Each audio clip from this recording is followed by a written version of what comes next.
welcome back to the show. You're still there, you're still getting the episodes. I know it's been a while since I published an episode, but this whole COVID corona jazz certainly mixed things up for all of us, I think. And then we had about 4 really fun, quite powerful and very clean south-southwest swells here in Southern California, which just lit up my local break. And so I've been doing every spare moment I've had. I have been surfing. I've been riding a lost round nose fish, which is set up as a quad with a little hip in it, and it is a magic surfboard. Absolutely magic. It is. The problem with riding fish is when the waves start to get a little bit of power, you kind of have to move your feet from rail to rail in order to really turn off the rail. But this board eliminates that. It doesn't catch waves. It doesn't surf small waves quite as well as a normal fish, but it has a quad set up, and it pivots really well, like a lot closer to a normal shortboard, but still get that glide over the flat sections like a fish. It's probably one of the best, one of the most versatile surfboards I've ever ridden or owned. So that's been awesome. And actually, previous to riding that, I was also riding a very big old school shape 11-foot board, which I think it really taught me. I was riding it exclusively for a good 3 weeks, and it really, what it was doing was I was just trying to instead of surfing the wave, I was just really trying to ride the wave, just sort of hang back and see how many places can I go on this big board, how deep can I fade, how far out in the face can I go and cut back, just really slowly, just playing, really reading the wave. And that approach of just riding the wave rather than surfing it really helped me learn my local break to a whole nother level. And then when I jumped on this round nose fish and started sort of attacking the wave, I just was reading the wave so well. Like, it's done some of the best surfing I've ever done, I think, in the past ever. And I credit it to that. It comes back to what, back in episode 2 when Tom Carroll was talking about, that's the foundation, that is reading the wave. You can only surf, you can control the way you move your body, what board you're riding, but you can't control the way water moves and the way waves come in. If you can really learn to read the wave, then that's the secret. That's the foundation for surfing. And riding a big board, a big slow board, will help that a lot. Slows everything down, gives you more time. You've also got to be a lot more calculated. No, well, I guess big boards lack agility, so you don't really have time for those small adjustments. So what it forces you to do is read the wave, or is to predict where the wave's going to break better. So as you can catch the wave earlier and at different angles on a bigger board, but what you really have to do is read how that particular wave is going to interact with the bathymetry of that break just in a different way. It's been really fun, interesting, and it's definitely taught me to take different lines and approaches on the shortboard as well. What else has been happening? So I did a stand-up comedy course, something I've always wanted to try, and I'll be doing a 5-minute set on June the 29th. If anyone's interested, send me an email. That will be here in LA, Los Angeles, at Mike@Surf Mastery. If you want to come, have a look. And I've also been writing a script. So, question out to the listeners: is anyone in the industry? What I've written is a single camera dark comedy. Having a good script is one thing, but you have to know people. So, throwing that out there. If anyone is a producer or knows anyone, get in touch. Either DM on Instagram or Mike@surfmastery.com. Today's guest is Martin Dunn. And Martin Dunn is a coaching legend, over 30 years experience. Some of that was coaching the Australian team, and interviewed him back in episode 9, which was a longer interview, and that was back in 2016, but that's still available on the website and on iTunes. After listening to this, if you want to learn a little more from and about Martin, you can go back to that episode. In the first part of this interview, we reference a video that Martin made, which I urge you guys all to go and take a look at now if you can, which is posted on my Instagram. There's one version and another version on his Instagram, and it's just a video of surfing, but the surfboard has been taken out of the video. So it just takes away the distraction of the surfboard, and it slows it down a little, and you can really see how the surfer themselves is moving. And then Martin sort of uses the analogy of dance in the first part of the interview. So you go to my Instagram at Surf Mastery, and there'll be a link to Martin's Instagram and 2 separate videos to go and watch. And Martin has also released a new website, which has a brand new online training system there. So if you go to martindunn.com.au, you can go and check that out as well. So that's MartinDunn.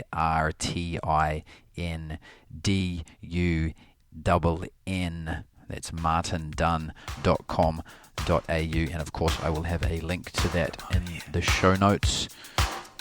So here is my conversation with Martin.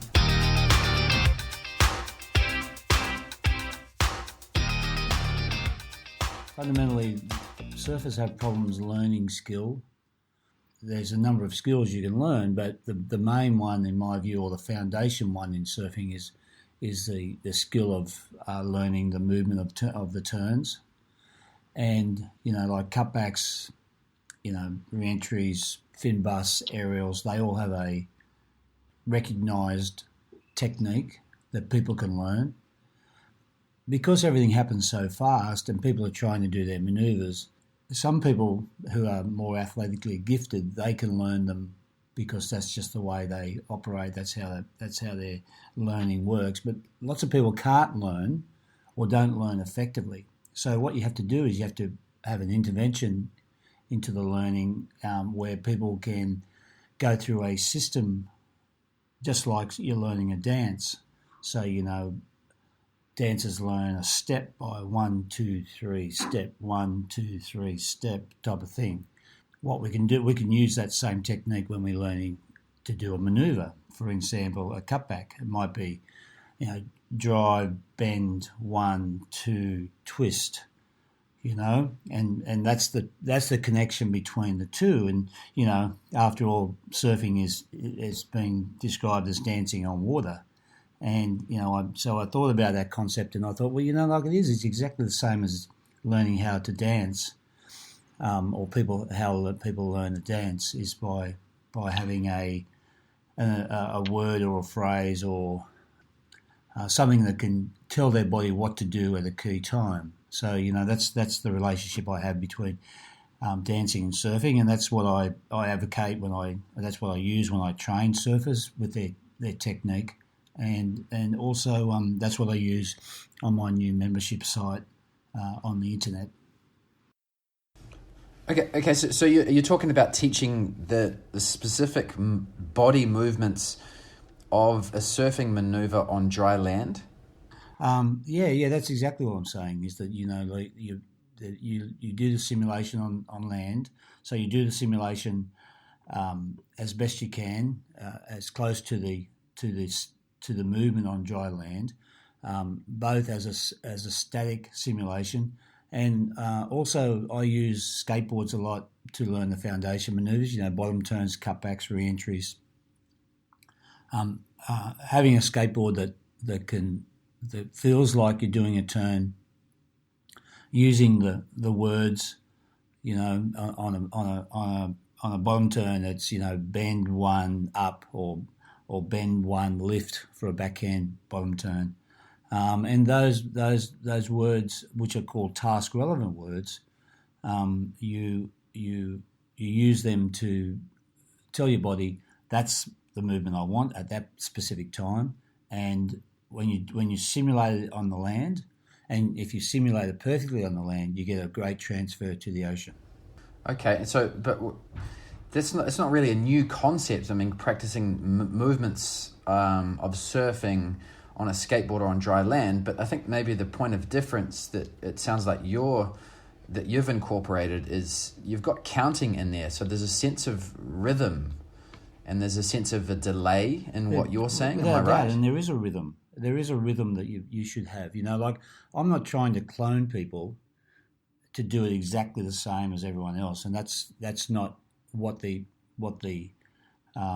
recommendation to use this method is for. It's all about people learning the rhythm and the technique. And the fundamental thing is, if you use the technique, if you use a correct technique to do a maneuver, you will have consistent success. You'll maintain your speed. You'll maintain your flow. And the thing is that you want to do that as perfectly as possible, because the thing is that what we're after powerful, smooth, controlled maneuvers in the way that you do them. So everyone does them a little bit differently, and there is an acceptable tolerance or acceptable variance that allows everyone to do maneuvers perfectly in the way that they would do them. But there is an underlying technique, or there is an underlying rhythm that everyone must follow if they want to do their maneuvers where they get daily success. When people are attempting to do this, what's the biggest mistake you see happen? Well, there's a learning process in the fact that they've got to learn what the movements are, and they've got to learn the sequence that each individual maneuver has. But that's not a great obstacle to it. The biggest issue is focus, which is maintaining focus on the movement, and that's why it's important that we use these words, these phrases that will help a person stay focused on the dry land simulations, and importantly in the ocean. Because what we're trying to do here is, what I'm trying to do here is help people learn how to learn. And that's the key point. Like it's one thing for a coach to say, listen, go out and do this, go and work on this skill. Or they might say, listen, your cutback's no good, and you need to have a better cutback. But how does a surfer actually learn how to do that?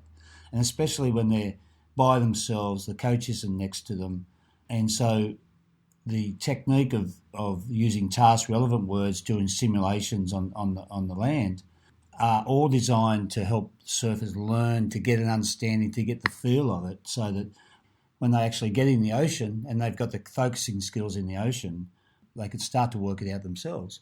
And, like there's a process here. You've got to make them aware that there actually is a technique. There is a movement, a correct movement for every maneuver, even aerial maneuvers. Like I was working with a pro surfer last night who struggles with their aerials, and, I was showing them what was going wrong, and it's normally one part of the maneuver that's incorrect rather than the whole. And so you make them aware, you help them understand it so that they take possession of the information and say, yeah, I can do that. Then you take them to the simulation phase, and you help them learn the simulations. And the more perfect the simulations they do, which again the words are helping them learn those simulations, the more perfect they do the simulations, the better the transfer to the ocean. Then you teach them focusing strategies, what to do in the ocean. What they do on the land. Well, then they've got to maintain their focus when they get into the ocean, and that's a big issue for a lot of people, because they get overwhelmed by everything in the ocean and they forget about what they're trying to do. Then so you teach them the focusing strategies, then they go and execute, and then there's some sort of review after they work on whatever they're working on. So it's the main thing that I see with people, if they understand the movements and they're motivated to do it, the main problem is the focus. So maintaining focus while they're in the ocean, overcoming the frustrations that they will invariably get, because it's not an easy thing to learn a skill, and especially it's not an easy thing to change when you've already got them. But my training methods that I use, people get great change, but only if they can maintain their focus. How do you maintain focus? Well, there's different focusing strategies. Like again, the process is, if you want to work on a skill, say you want to work on the skill of creating speed, and for probably 70% of surfers worldwide, like if there's 30 million surfers, there's probably 25 million who don't create their speed well. And so the technique of creating speed is you take off and you straighten your body, fully straighten your body, and lift both arms up to shoulder level. Okay, so that's the technique of creating speed, both forehand and backhand. If you want to learn that skill, well then you go and you've got to have a motivated surfer. You go to the park. You simulate that on a skateboard. You simulate that on land. You simulate that on a skateboard. You get a feel for it. Then you go to the beach. Before you paddle out, you do beach simulations. You can write notes on your board in pencil or texture, or you can write a diagram on the board. You can use what's called I have wax dots. So wax dots are where you get 4 or 5 wax dots, and you put little balls of wax on one side of the stringer, and the wax dots are designed for the task that you're working on. So one dot means one execution of that skill. If you're in the water and you execute that skill well, then you move the dot to the other side of the stringer, and that tells you that keeps you focused. Yes, I did it. So it's a self-congratulation when you're in the water, but also it's a focusing strategy that helps you stay focused while you're working on the skill in the water. When you get to the 5 executions where you've done it correctly, then you come back to shore, review it, or you actually start again with a new skill or some other skill. So you've got to, for a lot of people, using a mechanical focusing strategy works really well. So those type of focusing strategies I use to great effect. Okay.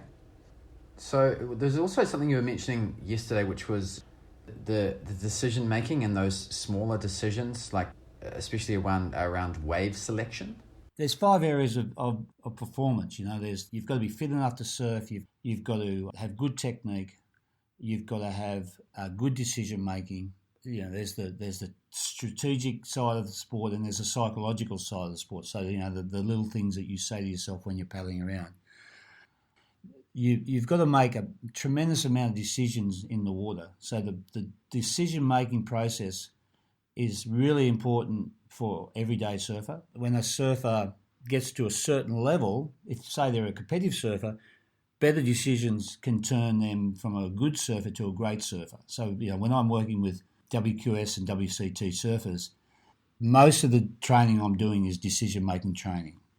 So fundamentally, so this is a really key area of performance that we're talking about. And so getting back to wave selection, when we're sitting out in the water, we're waiting for a wave, and we have to make 5 or 6 key decisions while we're waiting for a wave. So the first decision is, where will I position myself, to in readiness to catch the next wave?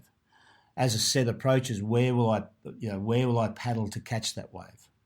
Another decision is, which wave of the set will I try and catch? So lots of people just invariably go for the first wave, but often the second or third wave is better. So which wave am I going to try and catch?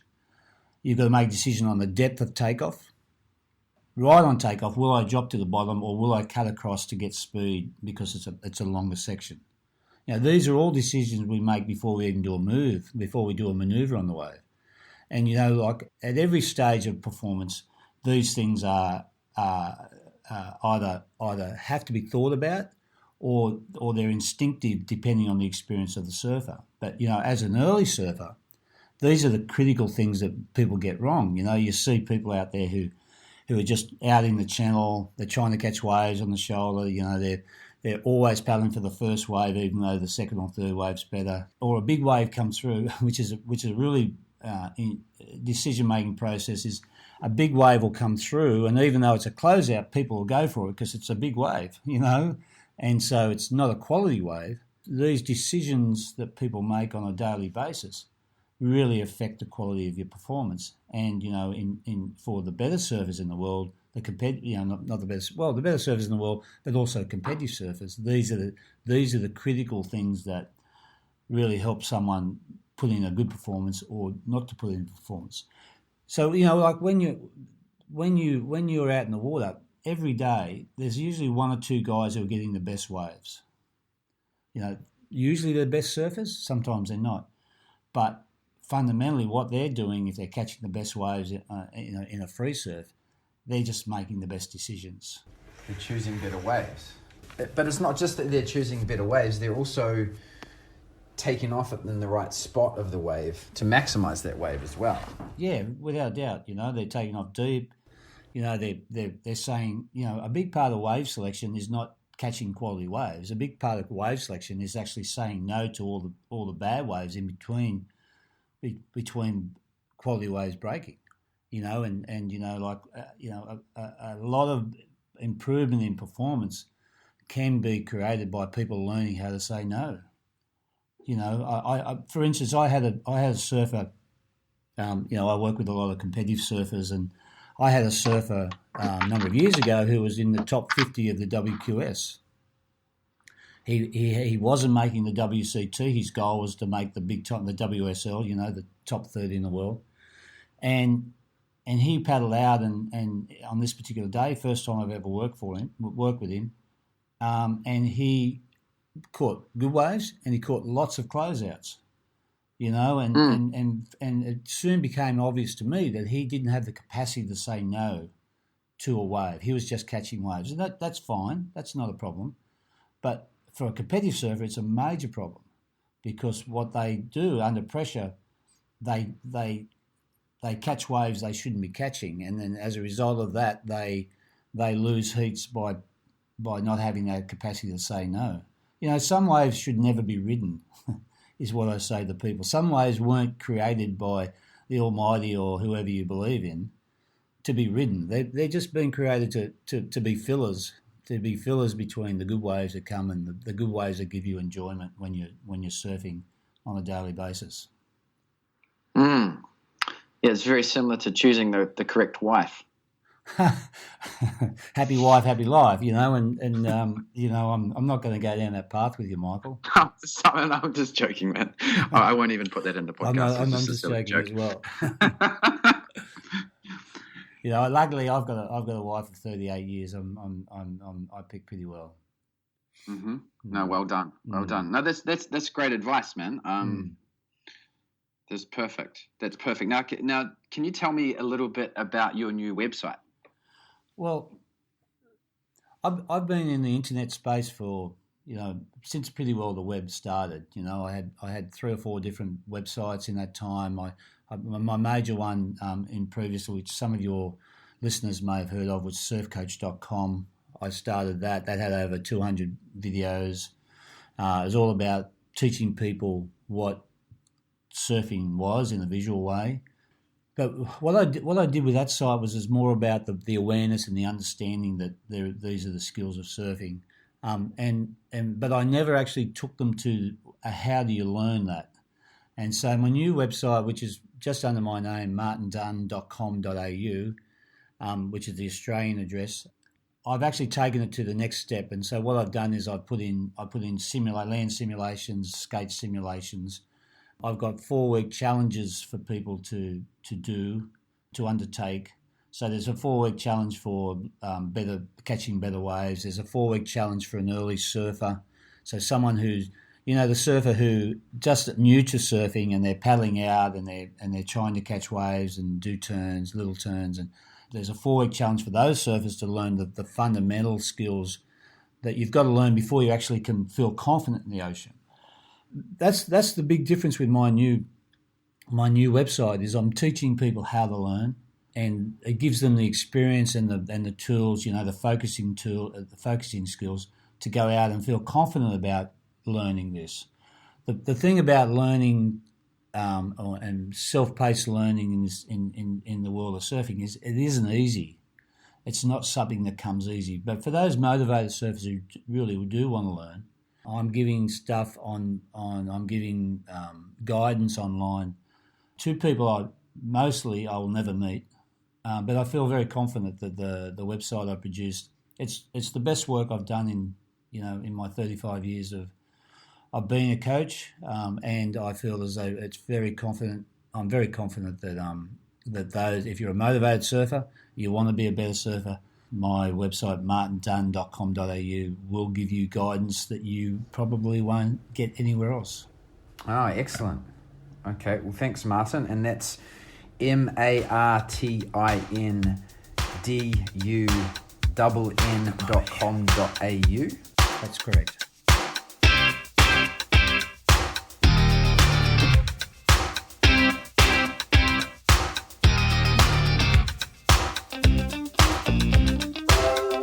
All we've got is this moment. 21st century's yesterday. You can care all you want. Everybody does, yeah, that's okay. So slide over here and give me a moment. Your moves are so raw. I've got to let you know. I've got to let you know. You're one of my kind.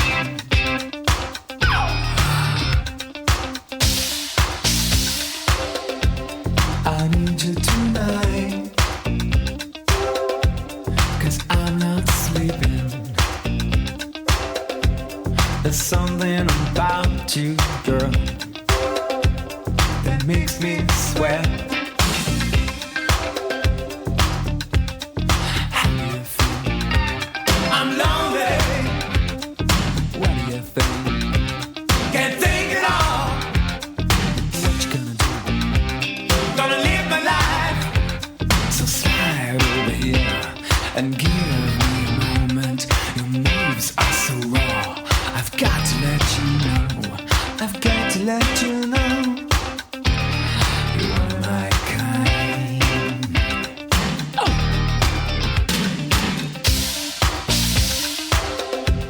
I need you tonight, 'cause I'm not sleeping. There's something about you, girl, that makes me sweat. So how do you feel? I'm lonely.